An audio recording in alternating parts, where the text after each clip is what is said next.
Hello, welcome to Tiku light. এই ভিডিওতে আমরা দেখানোর চেষ্টা করব আপনি কিভাবে agency application form fill up করবেন অথবা এজেন্সি অ্যাপ্লিকেশনের জন্য অ্যাপ্লাই করবেন। সো আমরা আমাদের অ্যাপসে চলে আসলে আপনি উপরের দিকে এবং আমাদের অ্যাপসের মিডলের দিকে কিছু ব্যানার স্লাইড করতে দেখা যাবে। সো এখান থেকে আমাদের মিডলে যে ব্যানারগুলো স্লাইড করছে এখান থেকে আপনি এজেন্সি রেজিস্ট্রেশন ফর্ম নামে একটি ব্যানার পেয়ে যাবেন। এটাতে ক্লিক করলে সরাসরি আপনাকে এজেন্সি রেজিস্ট্রেশন ফর্মে নিয়ে যাওয়া হবে।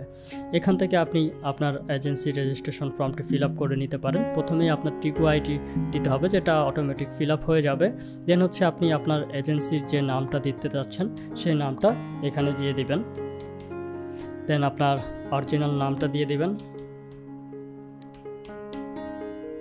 এরপর কান্ট্রিতে আপনি আপনার কান্ট্রি কোডটা সিলেক্ট করে নেবেন। আমি যেহেতু বিডি থেকে বলছিলাম বিডি।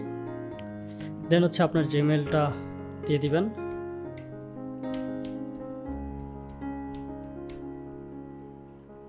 এরপর টেলিগ্রাম লিঙ্কের এখানে আপনি আপনার হোয়াটসঅ্যাপ নাম্বার অথবা পার্সোনাল নাম্বারটা দিয়ে দেবেন।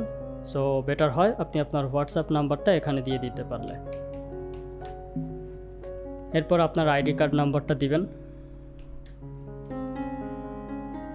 এরপর এখানে অ্যাটাচমেন্ট বক্সে আপনি আপনার দুইটা বক্স পাবেন, যেখানে আপনি আপনার এনআইডি কার্ডের মানে সামনের দিক এবং পিছনের দিকের ছবি অ্যাটাচ করে দিতে হবে। তো আমি আমার এনআইডি কার্ডের সামনের দিকের ছবি এবং এই বক্সে আমি পিছনের দিকের ছবি অ্যাটাচ করে দিলাম। এরপর অ্যাটাচমেন্ট 2 নামে আরও একটি বক্স পাবেন, যেখানে আপনার একটি সেলফি আপনার এনআইডি কার্ড হাতে নিয়ে একটি সেলফি তুলে অ্যাটাচ করে দিতে হবে। যেটা আমি এই সেলফিটা দেখতে পাচ্ছেন, এরকম করে আপনার একটা সেলফি তুলে এনআইডি হাতে নিয়ে এখানে অ্যাটাচ করে দিতে হবে। অ্যাটাচ করা শেষে আপনি আপনার বিএম কোড সিলেক্ট করবেন। আপনি যেই বিএম এর আন্ডারে এজেন্সি ক্রিয়েট করতে চাচ্ছেন সেই বিএম এর কোডটা সিলেক্ট করে দিবেন।